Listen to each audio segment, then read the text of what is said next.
Graça e paz, amados de Deus, estamos aí para mais uma aula aqui no seu Ponte Teológico, no seu canal de teologia, Teologia para Iniciantes, e vamos ministrar hoje a aula número 18. Estamos falando aí, você que tem acompanhado as aulas, você tem visto aqui que temos falado sobre os atributos de Deus. Estamos estudando o clássico livro de Maya Pillman, Conhecendo as Doutrinas da Bíblia, ok? E estou na página 72, você que tem esse livro, está acompanhando, vamos lá para a leitura. Diz assim: justiça, vamos falar sobre justiça, já até escrevi aqui já, o primeiro atributo de hoje, justiça. Deus é justo. Qual a diferença entre santidade e justiça? Uma das respostas é: justiça é a santidade em ação.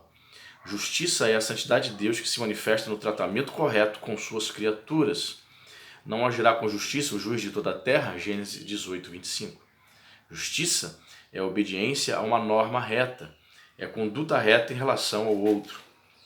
Quando é que Deus manifesta esse atributo? Número 1, quando livra o inocente, condena o ímpio e exige que se faça justiça. Deus julga não como fazem os juízes modernos, que fundamentam seu julgamento na evidência apresentada a eles por outras pessoas. Deus descobre por si mesmo as evidências.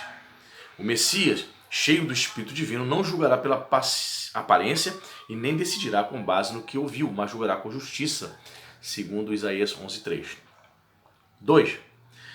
Quando Deus perdoa todo aquele que se arrepende, Deus age de justiça, segundo esse segundo ponto, quando Deus perdoa todo aquele que se arrepende.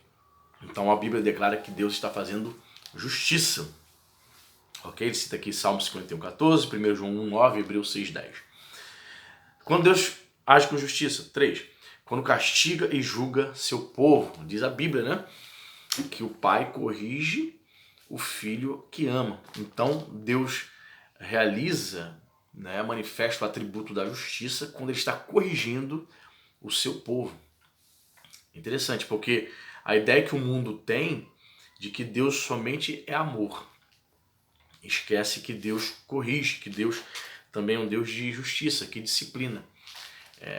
Esse é um erro, né? Enfatizar um atributo, esquecer o outro atributo de Deus. Temos que sempre estar avaliando todos os seus atributos. 4.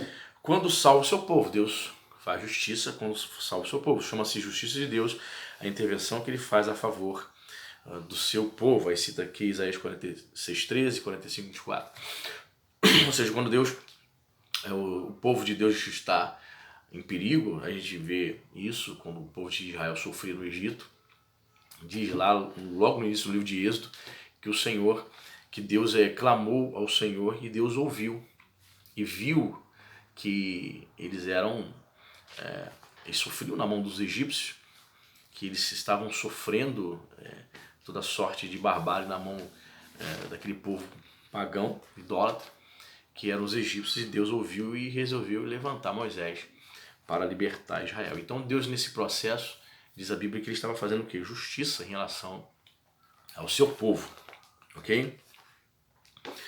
A salvação é o lado negativo, a justiça, o positivo. Ele livra seu povo de seus pecados e de seus inimigos. E o resultado é a retidão do coração. 5. Quando é que Deus faz justiça? Quando dá vitória à causa dos seus servos fiéis, segundo Isaías 50, versos 4 ao 9. Depois de Deus libertar seu povo e julgar os ímpios, teremos novos céus e nova terra, onde habita a justiça. É interessante falar sobre isso também, né? Assim como você deve observar quanta injustiça nós vemos no mundo, quanta injustiça nós vemos sendo praticada, e muitas vezes nós nos perguntamos, nos pegamos pensando: puxa, será que Deus não vai fazer justiça? Né? Então, é sempre bom lembrar,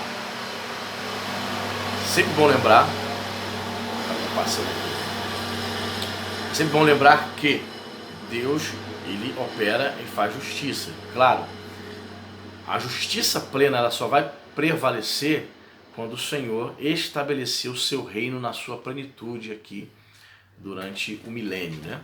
E essa questão do milênio Existem várias interpretações entre os estudiosos de escatologia. Alguns acreditam que já estamos vivendo o milênio. Alguns acreditam que esse milênio serão 1000 anos literais após a grande tribulação. Há outro grupo de estudiosos que dizem que este milênio não serão 1000 anos literais, mas um período indeterminado de tempo. Eu prefiro particularmente, eu tenho a seguinte opinião, de que o milênio serão 1000 anos literais. Existem homens de Deus sérios que dizem que já estamos vivendo o milênio. Nós não estamos vivendo o milênio porque no milênio a justiça de Deus ela prevalecerá totalmente. O que nós mais vemos, é só você ligar a televisão, você vai ver, abrir aí um site de notícias, você vai ver o que mais prevalece no momento, é a injustiça, é a maldade. Então, nós não estamos vivendo o milênio porque, segundo as profecias, o milênio será um reino de justiça plena. Nós não iremos contemplar a injustiça, certo? Então, penso que o milênio, sim, é um governo escatológico futuro de 1000 anos literais. Por que eu entendo, essa é a minha opinião, de 1000 anos literais? Porque quando a Bíblia fala de dias, de anos, literalmente deve-se entender desta forma, né? Quando a Bíblia fala assim, 1260 dias, 1260 dias. 10 anos, fulano reinou tantos anos. Tantos anos, é isso aí mesmo. Cristo vai reinar, estabelecerá um reinado de 1000 anos, né? No grego, kriasmos, né? 1000 anos. Não há motivo nem razão para dizer que este período milenar serão de um tempo indeterminado. Alguns querem se afiançar, se apegar àquela passagem de Pedro mesmo, onde diz que para Deus 1000 anos é como um dia e um dia como 1000 anos. Então, se a pessoa que diz que o período milenar não consiste de 1000 anos literais, então ela vai ter que dizer que o reino milenar de Cristo vai durar apenas um dia, se ela quer se basear nesse texto, entende? Então, existem muitas opiniões, eu tenho a minha, certo? E, obviamente, você que é estudante de teologia iniciante, você vai estudar e você vai ter a sua também, se é que já não tem. Diz mais aqui, Deus não somente trata justamente, como também exige justiça. Mas que sucederá no caso de um homem haver pecado? Ele graciosamente justifica o todo daquele que se arrepender. Essa é a base da doutrina da justificação. Há que se notar que a natureza divina é a base das relações de Deus para com os homens. Como ele é, assim ele opera. O santo santifica, o justo justifica. Interessante, né? O atributo dele é justiça e ele exige que nós pratiquemos a justiça. Olha que interessante.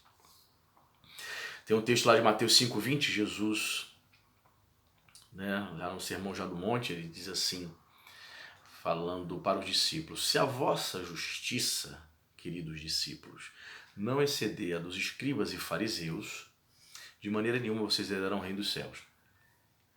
Olha que interessante.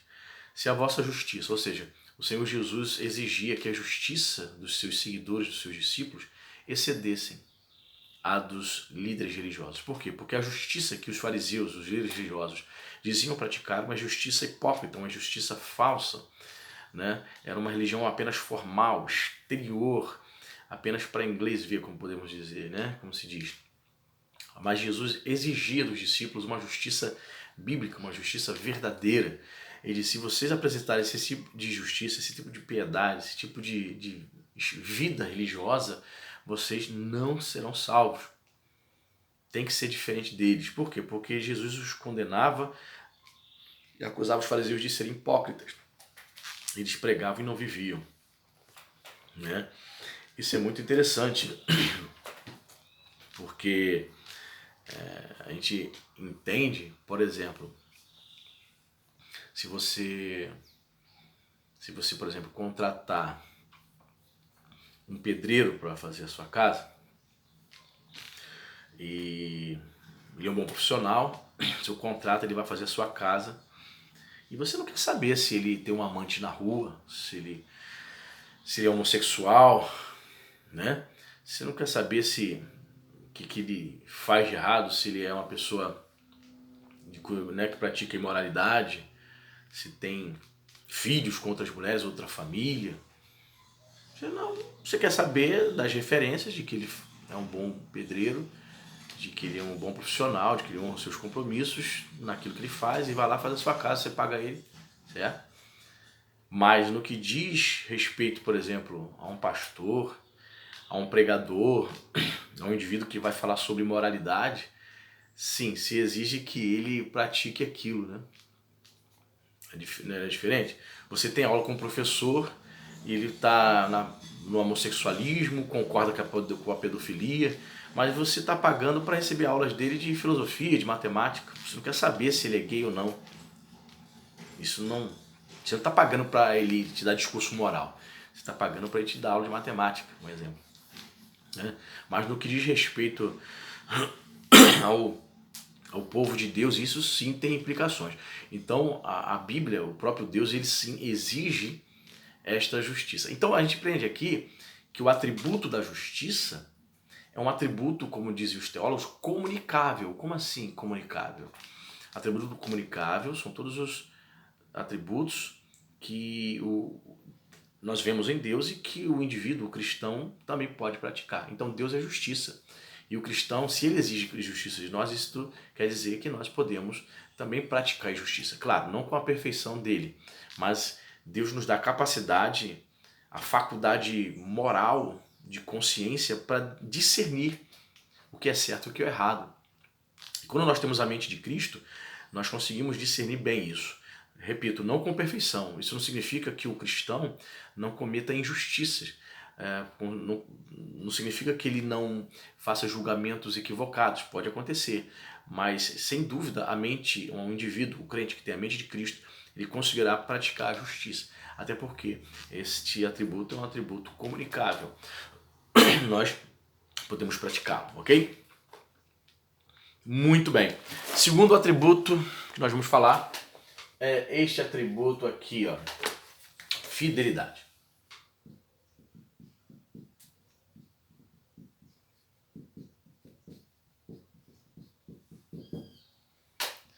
Vai anotando no seu caderninho aí.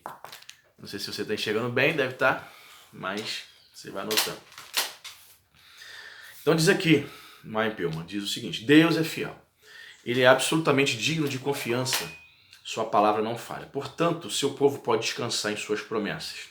Então ele dá aqui mais de 20 versículos de referência. Então, ele, para falar de fidelidade, ele resolveu somente dar várias referências. Olha só quantas referências.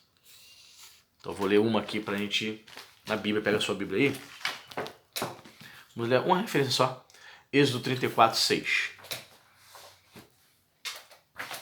Êxodo 34:6, vamos ver o que diz.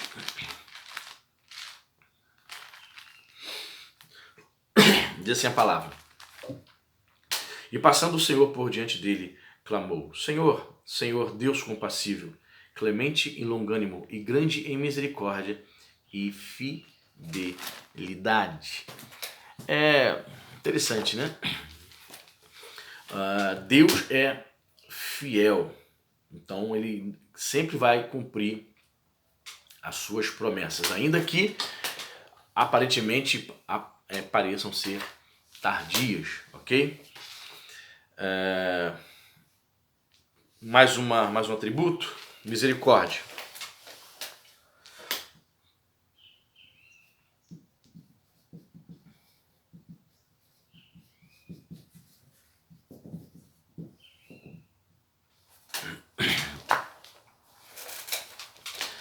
Misericórdia. Alguém já definiu misericórdia como um acordo com o miserável. Ou seja, é quando nós olhamos para aquele indivíduo que não merece e nós liberamos graça, favor na vida dele. Deus é misericordioso. A misericórdia de Deus é a divina bondade em ação, com respeito às misérias de suas criaturas, ao sentir compaixão por eles, ao oferecer alívio, e no caso dos pecadores que não se arrependem, ao demonstrar paciência para com eles. Quem definiu isso foi Charles Rogers. Uma das mais belas descrições da misericórdia de Deus encontra-se em Salmo 103, versículo 8 a 18. O conhecimento de sua misericórdia torna-se fundamento da esperança, segundo Salmo 130, versículo 7. Como também da confiança, Salmo 52, 8. A misericórdia de Deus manifestou-se de maneira preeminente quando ele viu Cristo ao mundo. Então, por toda a Bíblia, a palavra misericórdia vai estar aparecendo ali, né? Lamentações vai dizer: as misericórdias do Senhor se renovam a cada manhã, são a razão de nós não sermos consumidos. Enfim, todas as vezes que nós abrimos nossos olhos pela manhã, acordamos, tenha certeza disso, que nesse momento, a misericórdia de Deus mais uma vez foi derramada sobre a nossa vida, porque nós acordamos e percebemos que estamos vivos, respirando, e vivos para cumprir o propósito de Deus, para cumprir a missão para a qual Ele nos chamou neste mundo, nesta vida, amém? Hoje eu vou falar mais atributos. Quarto atributo é o amor.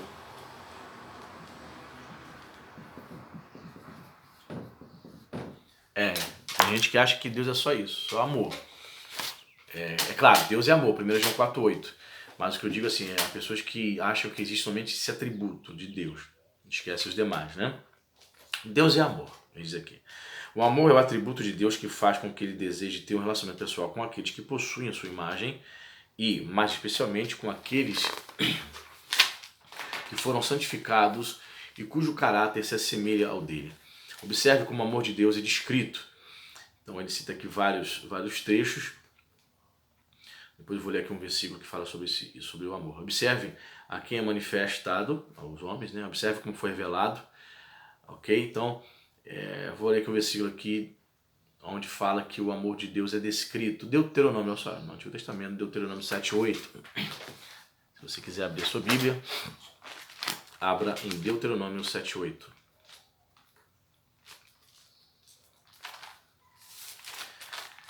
Diz aqui, ó.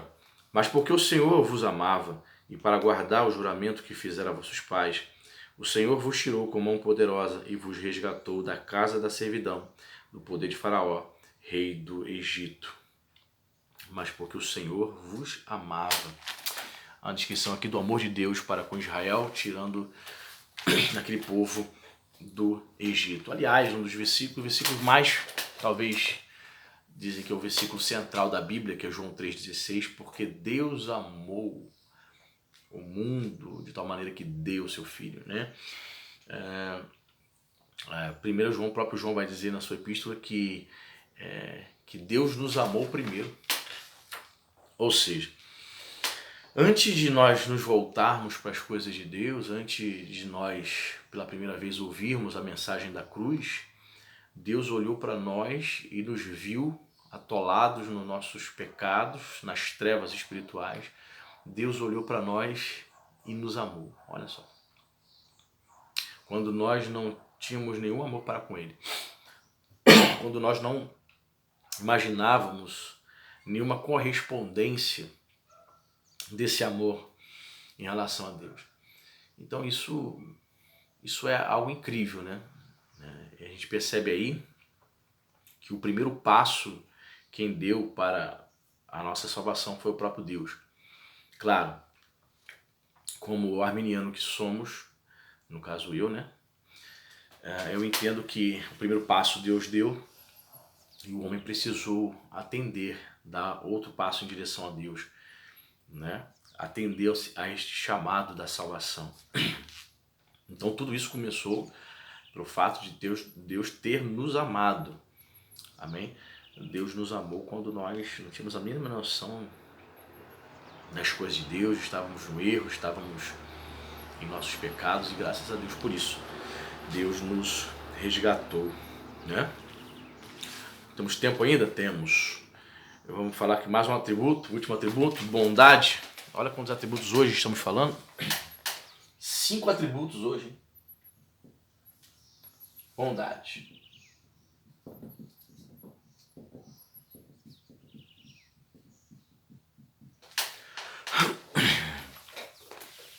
Deus é bom. A bondade de Deus é o atributo por meio do qual Ele concede vida e outras bênçãos às suas criaturas. Dr. Howard Agnew Johnson afirma: há alguns anos fui convidado para almoçar com uma família. O dono da casa pediu-me que orasse. Depois de eu pedir a bênção e expressar nossa gratidão pelas dádivas de Deus, ele disse com certa franqueza: realmente não vejo razão para isso, pois eu mesmo provi esta refeição. Replicamos com uma pergunta: o senhor nunca pensou que se falhassem a sementeira e a colheita uma vez só em toda a terra, A metade do povo morreria antes da colheita seguinte? E não pensou também que se falhassem a sementeira e a colheita em 2 anos sucessivos em todo o planeta, todos os homens morreriam antes da colheita seguinte? Ele, evidentemente assombrado, admitiu que nunca pensara em tal possibilidade. Assim, mencionamos que ele estava muito equivocado em dizer que fora ele quem fornecera aquela refeição para nós. Ele devia a Deus sua própria vida e as forças para ganhar o dinheiro. Deus havia posto vida no grão e no animal que usávamos como alimento, coisa que ele nunca poderia fazer. Assinalamos também que ele, ao participar das leis divinas para suprir nossas necessidades, fora um cooperador de Deus. Assim perguntamos a ele: se alguém lhe desse alguma coisa, o Senhor não diria obrigado?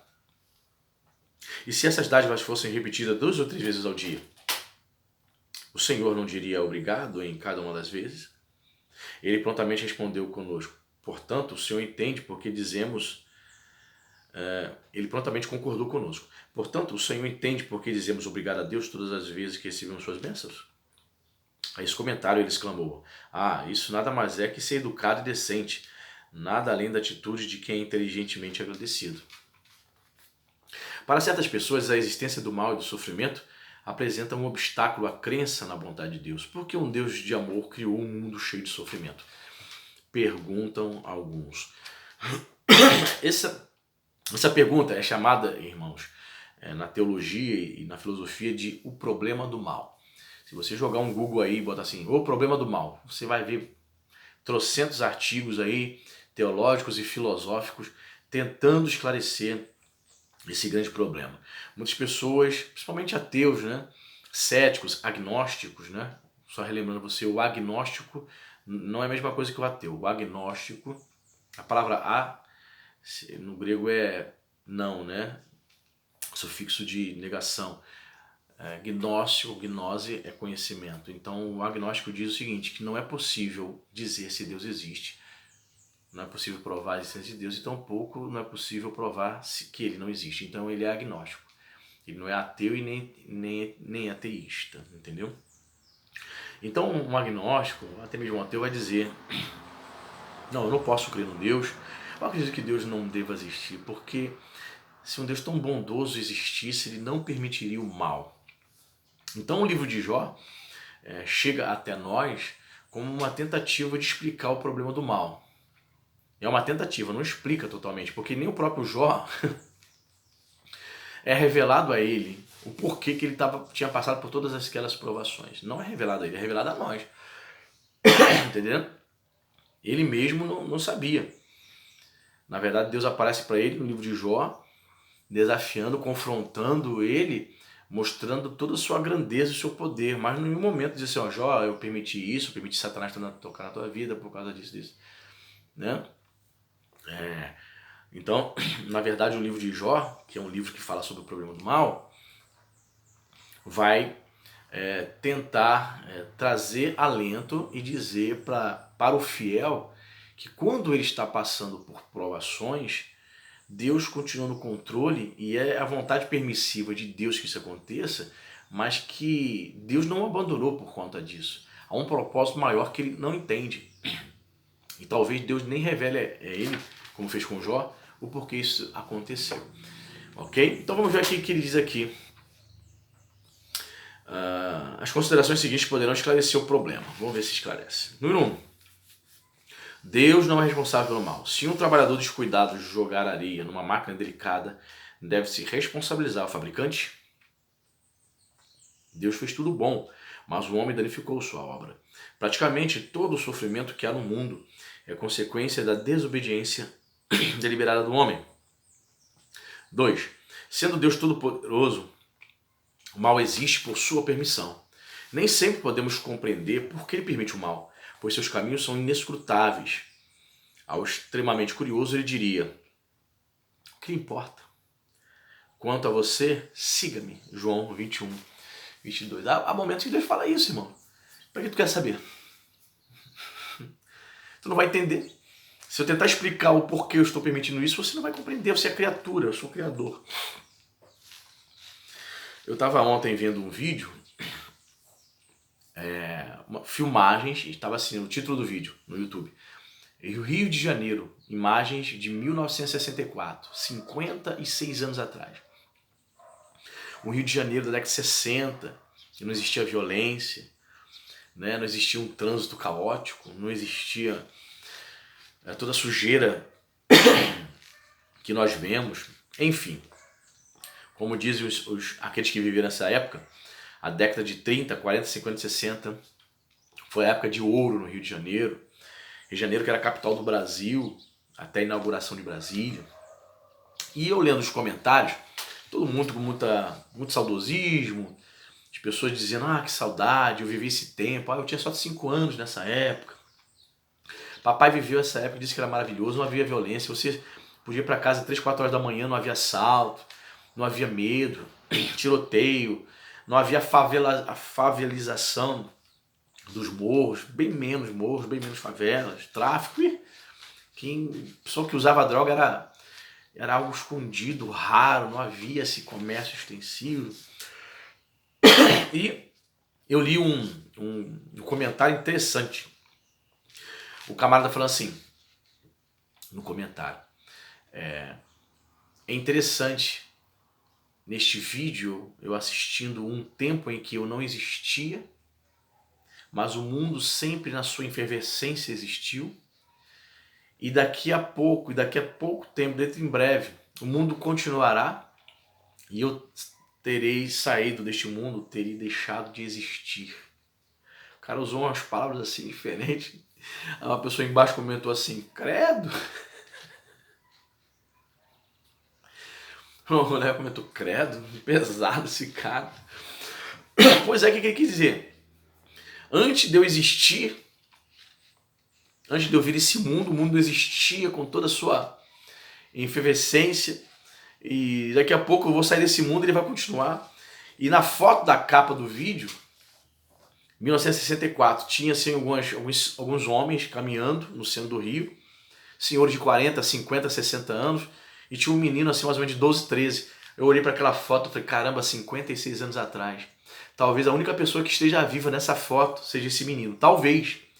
56 anos, se tiver 12 anos aqui, ele terá 68 hoje. Todo aquele pessoal ali de 40, 50 anos, possivelmente 99% já estão mortos porque teriam mais de 100 anos.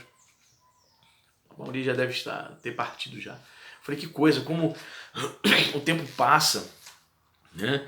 Como as coisas se sucedem. Eu fiquei pensando sobre isso. Mas nisso tudo, eu falei isso aqui, a gente vê a bondade de Deus. Deus permite que vivamos aqui, ainda que de forma tão passageira, né? A propósito, e quando algumas coisas acontecem conosco, nós vamos perguntar para Deus por quê, para quê, talvez não tenhamos resposta. Diz mais aqui, no entanto, podemos compreender parte de seus caminhos, o suficiente para saber que ele não erra. Stevenson, notável autor, declara o seguinte, se eu pudesse, através de um visor com os meus olhos de alcance limitado, enxergar uma minúscula fração do universo, e ainda assim perceber em meu próprio destino algumas parcas evidências de um plano e alguns sinais de uma bondade dominante, será que eu seria tão insensato a ponto de queixar-me de não poder entender tudo? Não deveria eu ficar infinita e gratamente surpreso pelo fato de poder, em um empreendimento tão vasto, entender algo, por pouco que seja, e fazer com que esse pouco inspire minha fé? Deus é tão grande que pode prevalecer sobre o mal para operar o bem. Ok? Lembre-se de como ele prevaleceu sobre a maldade dos irmãos de José, do faraó, de Herodes e daqueles que rejeitaram e crucificaram a Cristo. Realmente, a história de José é uma prova de que Deus usa o mal, e José declara isso no final, né, da história, de que Deus usou, permitiu o mal para que um bem maior fosse concretizado. Qual foi o mal? Permitiu que seus irmãos o vendessem como escravo, ele tivesse um período de sofrimento ali dos 17 aos 30 anos, portanto 13 anos, um pouco mais de uma década de sofrimento como escravo no Egito, para se tornar depois vice-governador. Então, muitas vezes Deus permite um mal agora para que um bem maior se concretize lá na frente. Muita gente não entende essa dinâmica, né? Afirmou-se acertadamente um erudito da antiguidade. Deus Todo-Poderoso não permitiria de maneira alguma a existência do mal na sua obra se não fosse tão onipotente e tão bom que até mesmo o mal pudesse operar o bem. muitos cristãos já saíram do fogo do sofrimento com o caráter purificado e a fé fortalecida. O sofrimento os impeliu ao seio de Deus. O sofrimento foi a moeda que comprou o caráter provado no fogo. Deus formou o universo segundo as leis naturais. Essas leis implicam a possibilidade de acidentes. Por exemplo, se uma pessoa por descuido ou de propósito cair em um precipício, essa pessoa sofrerá as consequências de ter violado a lei da gravidade. Mas, ao mesmo tempo, ficamos satisfeitos com essas leis, pois de outra forma o mundo estaria num estado de confusão. Verdade. 5. É sempre bom lembrar que esse não é o estado perfeito das coisas. Deus tem preparado uma outra vida, em uma época futura, em que mostrará a razão de todos os seus tratados e ações, visto que opera segundo a hora oficial celestial. Às vezes pensamos que ele tarda, mas bem depressa fará justiça a seus escolhidos, segundo Lucas 18, 7 e 8. Não se deve julgar a Deus enquanto não descer a cortina sobre a última cena do grande drama dos séculos. Só naquele momento veremos que ele faz tudo muito bem. Marcos 7, 37. Então ficamos por aqui, mais uma aula. Falamos aí de 5 atributos: justiça, fidelidade, misericórdia, amor e bondade. Na próxima aula, na aula 19, vamos falar sobre o Deus Trino, ok? A doutrina da Santíssima Trindade, uma doutrina fantástica, vai ser bênção, ok? Deus abençoe, dê o like aí, curta, faça comentários acerca do vídeo, compartilha nos grupos aí de Facebook e do WhatsApp para você ajudar a fazer o canal crescer, amém? Deus te abençoe, querido, até a próxima.